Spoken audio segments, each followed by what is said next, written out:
Retomamos, né, nossa segunda aula. Vamos retomar aqui então. Então, nós paramos, né, na nossa aula aqui, nossa aula anterior, nós paramos falando sobre exatamente a diferença da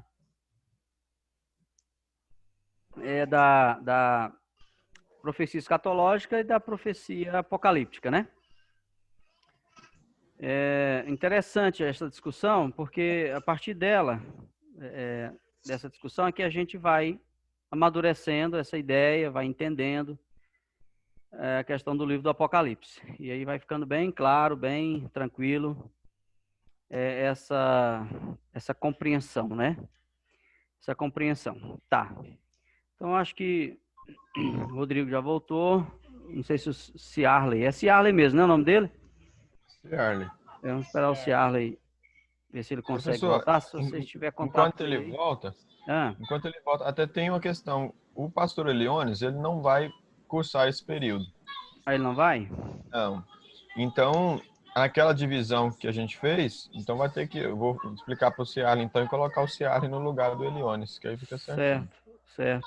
Então, a quantidade continua a mesma, né? O Elione Eu acho que saiu sim. e o Ciarley entrou, né? É. Eu espero que os demais colegas continuem, né, gente? Vamos continuar firme aí. Eu sei que é Não, esses difícil, aí, mas não é impossível, né? não lenca não, essa turma aí é boa. Então segura aí segura a corda, não deixa a corda cair, não. Vamos lá. Então, gente, é o seguinte, nossa discussão é sobre o gênero apocalíptico, né? Nós estamos estudando hoje sobre o estilo apocalíptico, que é um estilo que está dentro do livro de João. A grande dificuldade é porque o livro de João, ele recebe o nome de Apocalipse. Olha só, olha que confusão que João foi criar para nós, colocando o nome do livro dele de Apocalipse, né? Da sua carta.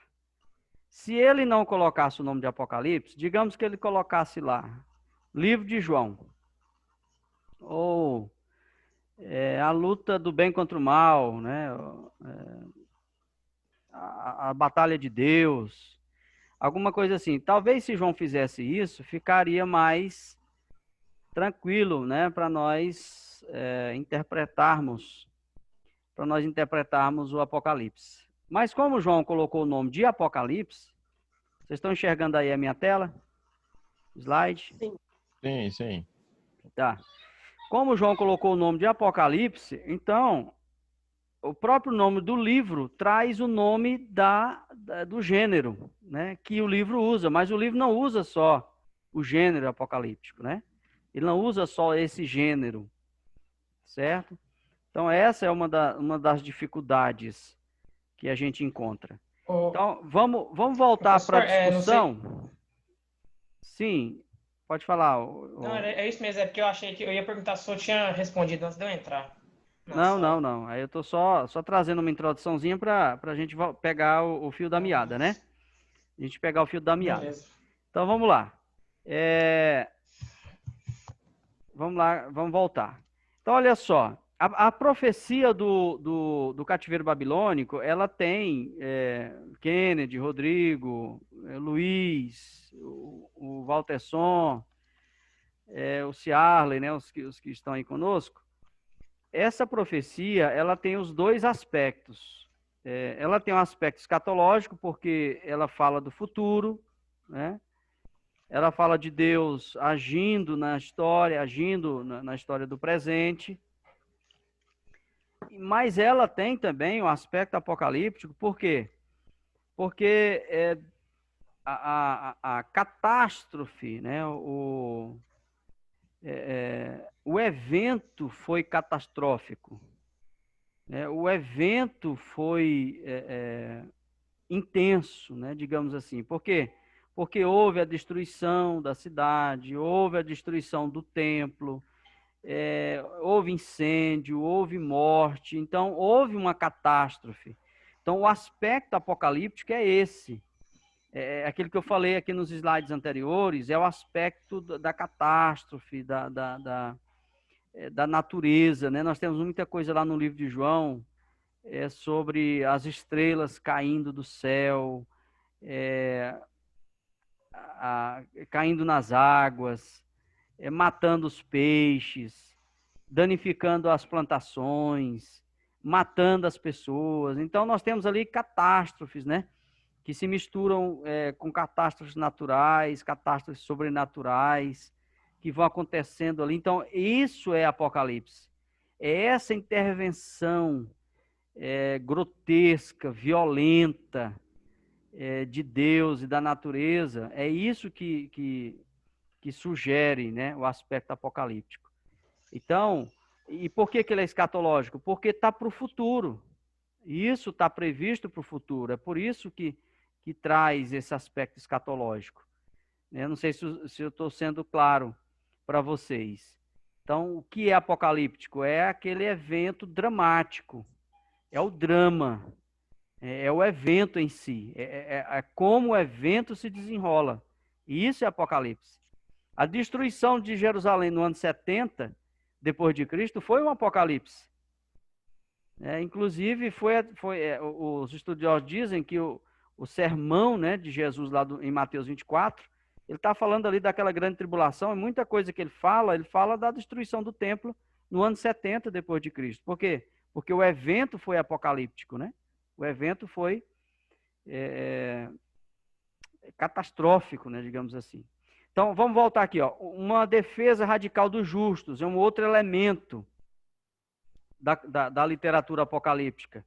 Ele vai falar, uma das características mais óbvias do apocalíptico é vista na defesa radical do grupo perseguido, né, que no caso João está trazendo a defesa dos cristãos, né, do povo de Deus.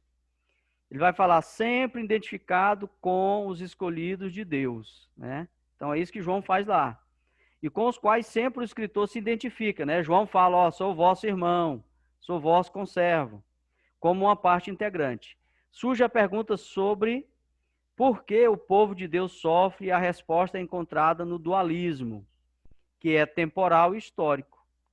Há duas superpotências que se opõem, e ambas são sobrenaturais. Qual é que está lá no Apocalipse? Deus e Satanás estão se opondo, né?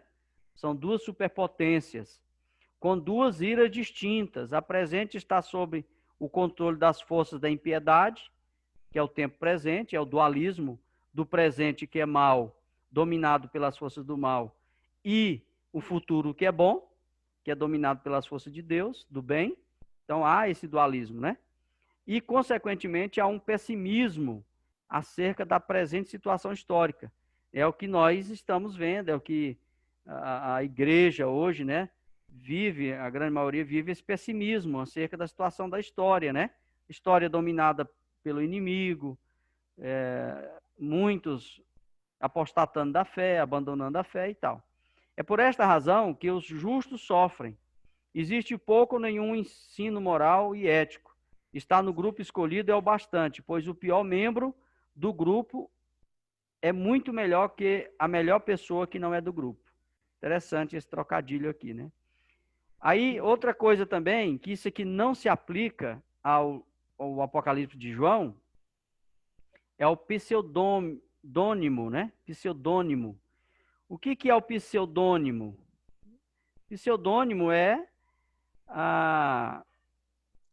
a pessoa que escreveu não se identifica, né? Ou a pessoa escreve no nome de outro. Só que isso aqui não se aplica ao livro de João. Por que não se aplica? Porque João começa o seu livro dizendo que foi ele que escreveu, aonde que ele estava e por que ele escreveu. Mas vamos ver um pouquinho sobre isso aqui. Nós estamos falando dos elementos da literatura apocalíptica. Com poucas exceções, os apocalipses são pseudônimos. Eles são escritos no nome de algum predecessor ilustre que profetiza acerca dos eventos da época do escritor real. A história passada torna-se reescrita como profecia. Os eventos são bem facilmente determinados até a época do escritor real. E então, a profecia perde sua clareza, pois o escritor real considera-se como estando vivendo próximo ao fim do tempo. Então, é aqui que perde a clareza, né? Quando o escritor está escrevendo no tempo dele, no tempo presente dele, mas ele se transporta para o futuro e escreve coisas como se ele tivesse lá no futuro. Então, olha só como o Apocalipse tem essa dificuldade, né? Nós estamos falando agora do livro de João. Como que ele tem essa dificuldade? Por quê? Porque João tem um momento lá no seu livro que ele é arrebatado até o céu, né?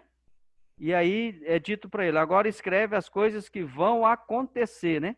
Que breve acontecerão, ou que vão acontecer depois dessas coisas. Então,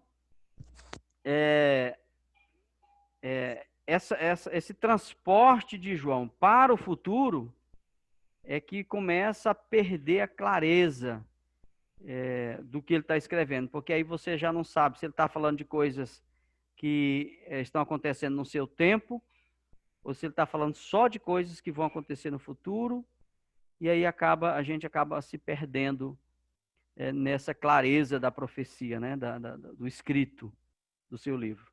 Outra questão também muito forte na literatura apocalíptica são as visões. Ele vai falar que o uso de visões como meio de revelação é outra característica clara dos apocalipses.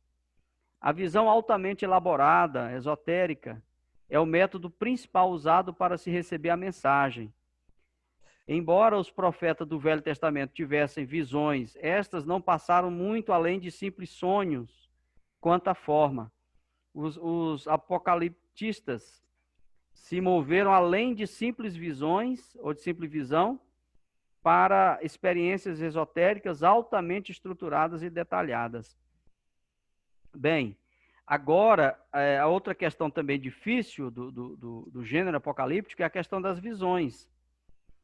Porque aí, né, nós encontramos no livro de João que ele fala, olha, tive uma visão, eu vi um ser celestial que aparece com 7 taças na sua mão, e essas taças são distribuídas para outros seres. Então, ali está tendo uma visão. Ele está vendo aquilo ali, né? A visão é porque ele está vendo, certo? Aí, esse elemento da visão, né, que também acaba trazendo certas dificuldades de interpretação do seu escrito, porque é o que João está vendo, né? E aí, o que significa essa visão? Né? Porque essa visão, ela tem que trazer revelação, né?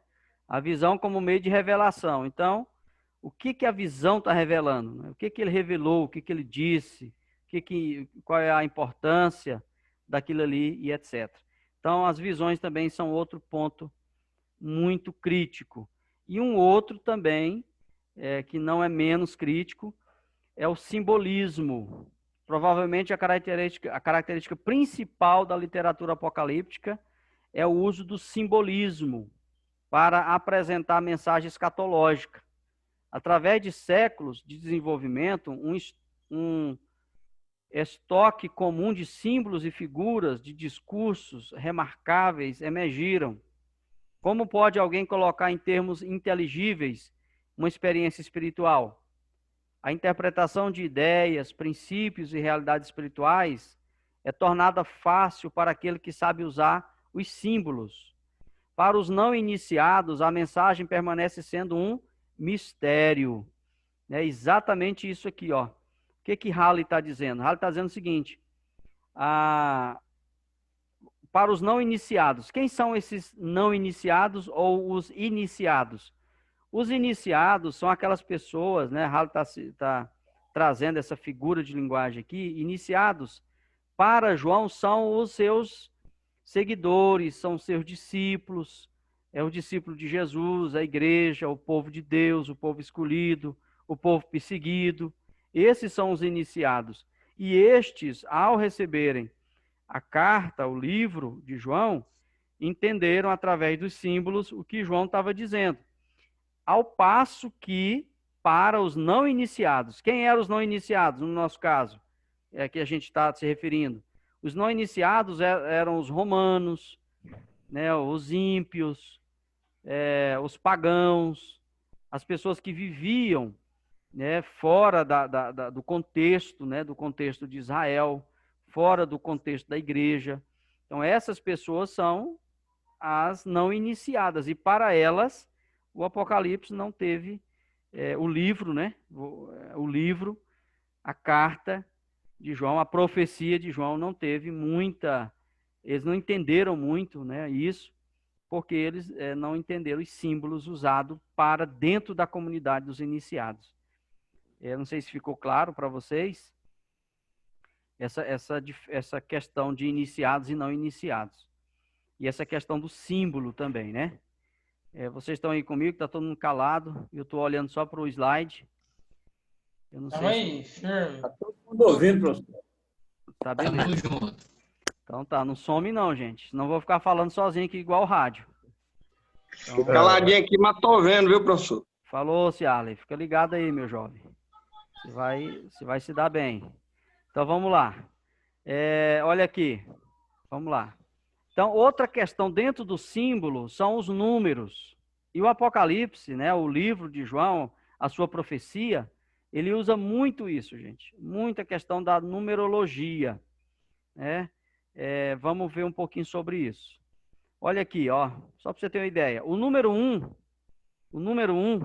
né, no Apocalipse, ele vai dizer que há um só Senhor, um único Senhor, né? Então vai falar do princípio da unidade, a existência independente, né? Então a palavra unidade vem de um, dessa forma Israel foi exortado a dizer que há um único Senhor. Então João usa, né? João usa a expressão um lá no Apocalipse, né? João usa. Outra expressão que ele usa, outro número, é o 2. O que são os 2? Ele vai falar, porque o 2 é a duplicação do 1, né? Que representa força. Vai falar, no Velho Testamento, 2 testemunhas eram necessárias para confirmar qualquer fato. Jesus envia seus discípulos de 2 em 2. Né? O número aparece no Apocalipse em referência às 2 testemunhas, às 2 bestas, tá vendo? Então, o número 2 vai aparecendo. Né? Eles vão usando essa numerologia. O número 3. O número 3 vai falar de círculo familiar, né? A família representava a unidade social ideal sobre a terra. Amor do pai, amor da mãe, amor filial. Isto assumiu o conceito de amor divino e, finalmente, de Deus mesmo. Isto transportou a ideia da trindade, né? Então, o número 3 simboliza divino. É por isso que a gente tem também, lá no livro de João, os 3, né, personagens do mal, querendo também imitar esses 3 personagens do bem, né, que é o da Trindade. Nós temos lá nós temos lá o dragão, o anticristo e a besta, né, ou o falso profeta. Então são os 3 também. Número 4 vai falar que simboliza a era o número do cosmo, né? Havia 4 ventos, 4 direções, 4 cantos ou lados do mundo, né? Os 4 cantos da terra, os 4 ventos, 4 direções. Então está falando do cosmo. Número 5 está falando, é o número do próprio homem.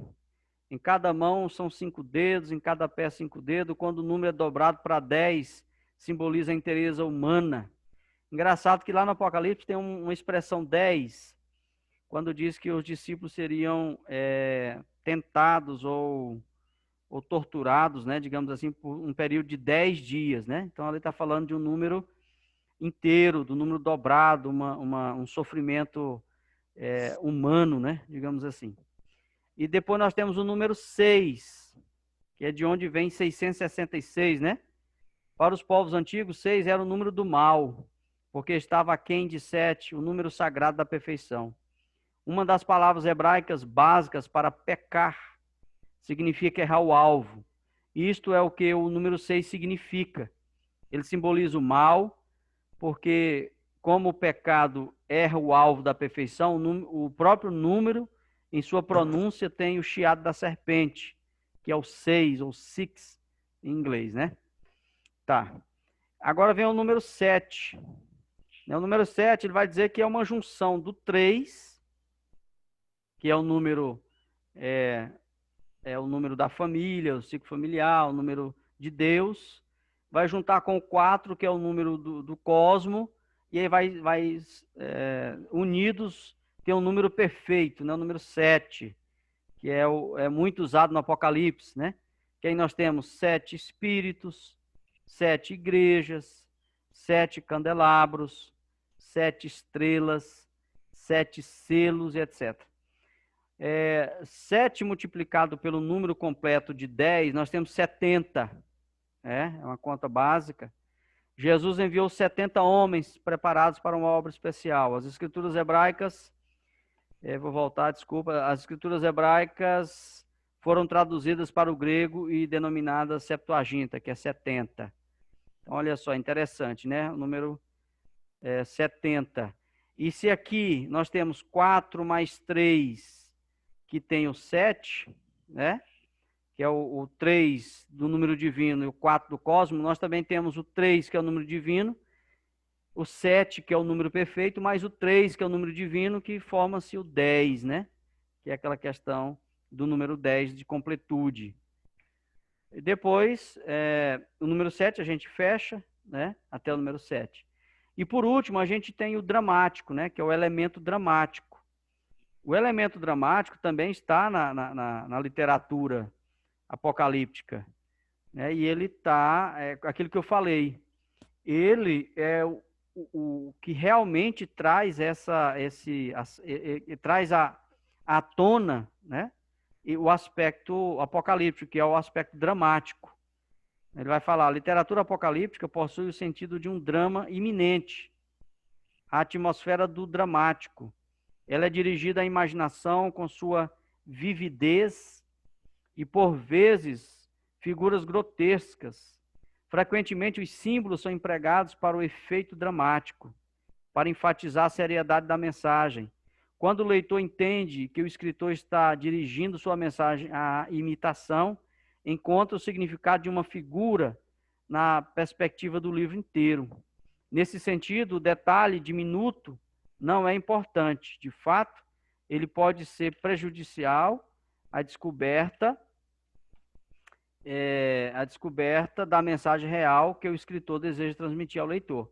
É aquilo que nós falamos, né? Às vezes, quando a pessoa coloca o drama, o símbolo, a visão, a numerologia acima da mensagem, acaba que o leitor ele perde, né? Ele se prejudica, na mensagem, ele acaba sem entender a mensagem. E é exatamente isso que acontece conosco, né? Com muitos de nós. Às vezes a gente dá mais ênfase, mais atenção nos símbolos, nos elementos, né, que o autor usou, do que na própria mensagem contida no texto, né, no livro. É porque a gente se prende, se perde no meio desses elementos.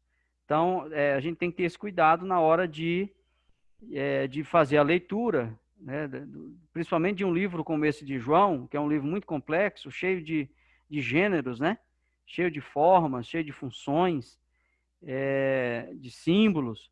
Então, a gente tem que ter esse cuidado para a gente não se perder, não perder o fio da meada na hora de fazer a nossa leitura, a nossa interpretação, a nossa explanação do livro, né? Na hora de ler, de transmitir a mensagem que está contida no livro.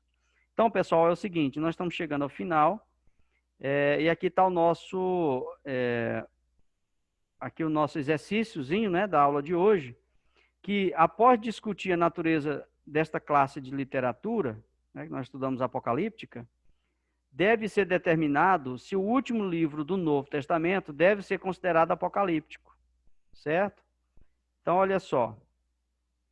Isso aqui eu trouxe aqui esse enunciado para a gente discutir sobre isso. Tudo que nós falamos até agora foi do gênero da literatura apocalíptica.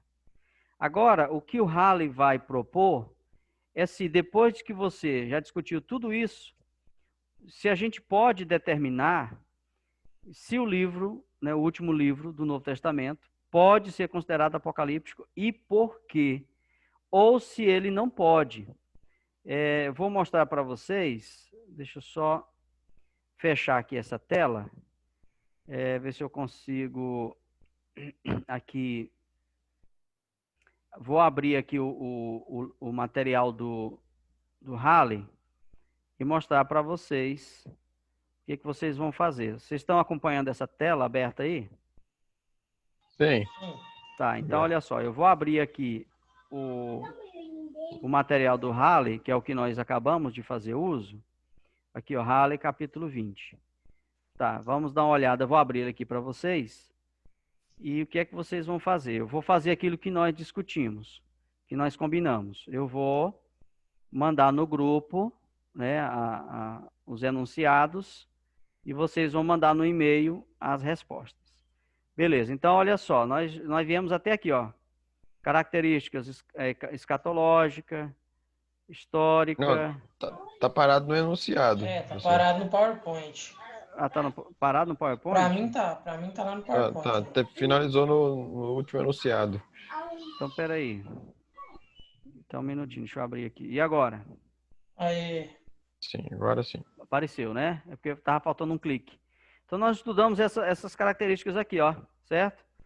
Tá aqui, simbolismo, tal. Beleza, estudamos. Aqui a última foi a dramática. Tá, agora, a partir daqui, ó, dessa página 6, o Apocalipse e a literatura apocalíptica. A partir daqui ele vai falar do Apocalipse. Então, o que é que vocês vão fazer? Vocês vão... nós trouxemos esse enunciado aqui. Vocês vão ler a partir da página 6 agora, né, do capítulo 20, página 6. E vocês vão apresentar agora as razões, né, o que ele falou aqui, ó, quer ver? Deixa eu abrir aqui a tela de novo. Você vai determinar se o livro do Apocalipse ele se enquadra nessa literatura ou as outras literaturas que ele se enquadra, diante de tudo que nós discutimos. Então, ele vai apresentar 1, 2, 3, vai apresentar 3 pontos, certo? Então, você vai pegar esses 3 pontos e determinar se o livro do Apocalipse se enquadra dentro dessa literatura, né? Desse gênero literário. E por que o livro se enquadra, em que momento ele não se enquadra, e ele vai apresentar também os outros gêneros literários, e você vai fazer essa leitura. O Ciarley, você vai achar esse material no grupo. Você já deve estar inserido lá. E lá vai ter 3 materiais. Só que aí, Ciarley, lá vai ter também o plano de ensino. No plano de ensino, Ciarley, nós temos um livro também, na verdade, mais 2 livros que eu não consegui o PDF deles, e eles estão lá como literatura básica, como bibliografia básica. E é importante você, se não puder comprar no momento, mas pelo menos pegar emprestado na biblioteca para a gente acompanhar nessa nossa jornada aqui. Beleza? Então, gente, a gente está encerrando agora. O meu e-mail também eu coloquei no grupo, mas o Rodrigo tem ele. Se vocês precisarem, vão no grupo, dá uma olhada, uma pesquisada lá, ou então, se não encontrar, pede o Rodrigo. E aí, esses enunciados eu vou colocar lá no grupo, das 3 aulas, né, das 2 aulas anteriores e desta de hoje, para vocês mandarem para mim as respostas no e-mail. Vocês vão mandar no corpo do e-mail. Deixa eu ver se eu consigo mostrar aqui a tela para vocês. Professor, só uma dúvida. O que já foi respondido na plataforma, aí não precisa mandar no e-mail. Mas acontece, é o Kennedy, né? Isso. Tá, acontece, Kennedy, que nem todas as respostas eu consegui ver lá. Então, o que é que você faz? Se você já colocou lá, vai lá, copia ela e põe no e-mail e manda para mim. Pode ser? Beleza, eu vou tentar. As respostas que eu já enviei, eu tenho acesso a elas lá? tem, ué. Você pode ir Eu na acho que aula. não. Eu acho também que não. Será? Depois que envia Pra lá, foi falar a como. verdade, Oi? Eu vou tentar lá e te falo pro senhor. Tá, pra falar a verdade, depois que a gente põe e envia, aquela aula que a gente recebeu e eu tá tendo até dificuldade a gente entrar nela de novo. Pelo menos em algumas matérias. Eu não lembro se é o caso do Novo Testamento aqui, mas em outras matérias, assim que você respondeu e enviou, você não entra mais naquela aula. Tá, não, mas isso é porque a aula é bloqueada. No nosso caso, eu não bloqueei nenhuma aula nossa ainda. Então, logicamente, é para você entrar, entendeu? Só se o sistema usa outra lógica. Beleza? Beleza, eu vou tentar lá e aí falo pro senhor se Tá. deu Aí certo você ou não. clica lá no exercício, clica lá em algum lugar lá de ver respostas, alguma coisa assim, tenta fazer isso e manda para mim. E aí eu vou guardando os e-mails de vocês com as respostas. Vocês colocam lá exercício da aula 1, exercícios da aula 2. Cada aula um e-mail, tá bom? Para Beleza. não bagunçar, senão vai acabar juntando uma com a outra e acaba que dificulta mais para eu me organizar aqui. Tá bom? Professor? Oi. Aí, no caso, igual a minha, o senhor já mandou um e-mail com as respostas. Não precisa eu enviar para o e-mail de novo, não precisa? Não, você viu lá, você recebeu a minha avaliação? Recebi as duas. As duas, né? Então, essas duas aí você não precisa mexer mais não, porque já eu localizei, eu li, né? Uhum. Então, essa aí Certo. fica tranquila.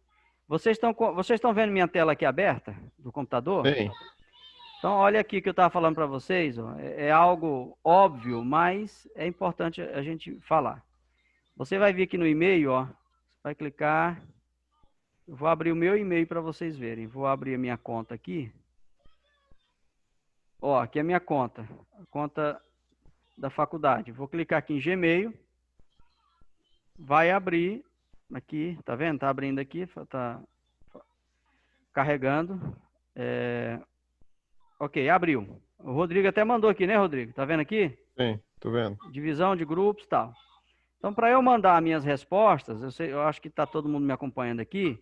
Eu vou vir aqui, ó, nesse maisinho aqui, ó, que é para criar uma mensagem. Então, clico aqui, abriu a telinha. Vocês estão vendo aqui a telinha? Sim. Abriu? Eu posso aumentar essa tela também, ó. Posso aumentar ela aqui, tá vendo que ela aumentou? Então, posso aumentar ela. Aí aqui eu coloco, no caso vocês vão mandar para mim, então eu vou colocar professor, ponto, ver se ele vai mandar para mim mesmo aqui. Acho que ele não manda. Manda. Carlos Grangeiro. Aí você vai colocar o meu e-mail aqui, ó, gmail.com. Coloca aqui, ó, exercício da aula 01. E aqui embaixo, ó, aqui no corpo, isso aqui é chamado corpo do e-mail. Aqui embaixo, você vai colar, né, o enunciado mais as respostas. Como é que eu faço isso? Eu vou lá no Word, abro o Word lá, copio tudo lá, salvo no meu computador para eu não perder isso.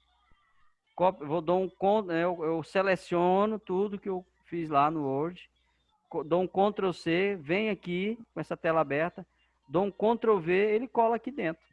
Colou aqui dentro, você vem aqui, ó, no botão Send, o botãozinho azul, ou enviar, né? Se tiver em português lá, clica aqui, pronto, mandou. Tem algum segredo? Não. Não tem, né? Muito simples, né? Então, é muito simples mesmo, não tem segredo nenhum fazer isso. E aí eu quero que vocês façam isso para mim, para vocês não ficarem prejudicados das aulas anteriores. Como eu disse, nem todas as respostas eu consegui ver, né? O Luiz Henrique não está conseguindo nem entrar. Então, a partir de agora, todo mundo vai se igualar. Vai todo mundo igualar pelo e-mail, pelo grupo, para não ficar ninguém para trás, né? Ninguém cair da carruagem. Beleza? Ok. Então tá. Espero que a gente tenha compreendido, né, a nossa aula de hoje. Qual foi o nosso tema geral da aula de hoje? O estilo apocalíptico. Isso, né? O estilo apocalíptico, o gênero apocalíptico, a literatura apocalíptica.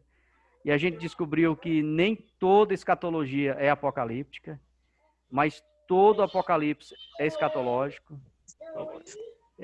Nem toda profecia é apocalíptica, né? Mas a maioria das profecias são escatológicas. Ou também elas são profecias de revelação, né? De algo que está acontecendo no momento. Então, essa é a diferença básica, né? Do que a gente viu e também dos elementos da apocalíptica, né? Só retomando, nós tivemos um elemento lá, visões, símbolos. Quem mais? Quem me ajuda aí? Nós vimos. Drama, catástrofe, simbolismo. Não, lá dos elementos. Catástrofe está dentro do geral, né? Nós tivemos lá a própria escatológica, né? A própria escatologia, nós vimos. Nós vimos a história, né? O aspecto histórico, que ele vai contando a história, né? Nós vimos o aspecto da simbologia, nós vimos o aspecto das visões, nós vimos o aspecto dramático, né? Que aí é isso que o Luiz está falando aí, né, Luiz? Que é o drama, são os eventos dramáticos, né? Catastróficos. Eu sei que são 7. Ficou algum de fora? Eu falei pelo menos 5. Seu pseudônimo. O pseudônimo, né? O que é o pseudônimo? É quando o livro do Apocalipse é escrito por uma pessoa e ele coloca o nome de outra, né? Então, também tem esse aspecto, que isso não se aplica ao livro de João, mas é um aspecto apocalíptico. Então, são basicamente esses, né? São 7. Depois vocês vê lá, né? Essa aula vai ficar gravada. Eu vou subir esse vídeo lá para a plataforma. E ele vai estar no YouTube, né? O link é um link do YouTube. Depois, se alguém conseguir, eu posso até mandar o link para o grupo. Aí vocês acessam. Tem as aulas anteriores também lá no YouTube, no canal. E aí você pode assistir as aulas. É tipo o Ciarley, né? Que não assistiu às aulas anteriores. Pode assistir a aula 1 e a 2, viu, Ciarley? Lá na playlist da nossa disciplina. Tem uma playlist lá. Oi. No meu caso, eu não vou estar fazendo a sua matéria, devido eu estar muito atarefado, mas se eu tivesse condição de acompanhar, porque eu tenho muito interesse de aprender, mas no momento eu não vou conseguir fazer a matéria. Se eu tiver condição de estar acompanhando as aulas, se eu não importar com isso? Não, eu não importo, não. Por mim, tranquilo, você pode acompanhar, só que é aquele negócio, você não vai estar dentro do hall de alunos, né? Mas não tem problema. Por mim, tá? O importante era bom se você pudesse, né, participar, mas como você falou que não pode, né, tem que ter paciência. Pessoal, é o seguinte, então, Ciarlo, para ficar à vontade, eu vou mandar, depois eu mando o link e você acompanha lá. Falta 1 minuto, né, para acabar. Aqui estou na contagem regressiva de novo. Então, ficou claro, né? Não tem nenhuma dúvida, certo? Com relação à nossa aula, beleza? Com relação ao nosso exercício. Então, espero que vocês participem, espero que vocês se envolvam, né? Para a gente ir caminhando e desenvolvendo, né? E crescendo, tá bom? Muito obrigado, uma boa noite a todos, uma boa semana e que essa semana seja produtiva para todos nós. Amém. Amém? Amém. Paz de Deus a todos. Até mais. Amém, paz. Boa noite.